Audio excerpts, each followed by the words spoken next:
thriving textile industry no doubt will create jobs and boost economic growth.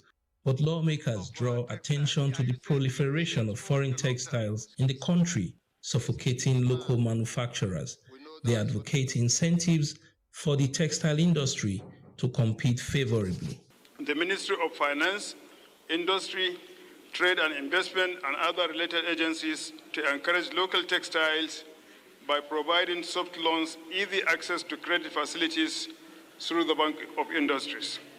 This motion is referred to the Committees on Industry and Commerce for further legislative action.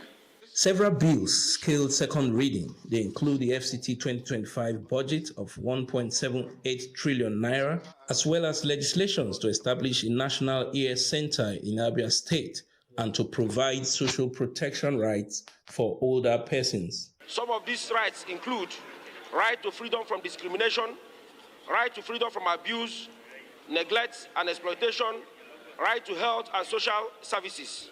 To mark this year's World Hypertension Day, medical experts were in plenary to advocate health insurance coverage for hypertension and other non-communicable diseases. Medications are getting more and more expensive. Most of our patients cannot afford medication. We need to register more people under the health insurance scheme. In 1990, when we conducted the national survey, there were less than 10% of people between the ages of 18 and 65 who were hypertensive.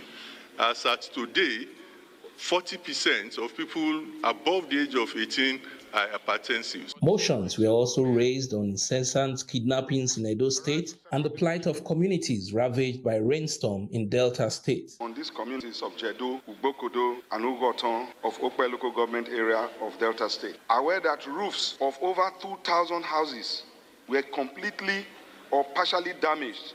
Hundreds of big buildings were destroyed. Another group of bandits struck Iviaro community and kidnapped a community leader and killed the spouse. Immediately deployed personnel to Era and Iviaro communities and surrounding areas to restore peace, apprehend the culprits, and forestall further occurrences. At the Committee of the Whole, reports were considered and approved for the establishment of several health institutions. From the National Assembly, Mitaire Ikpen, NTA News.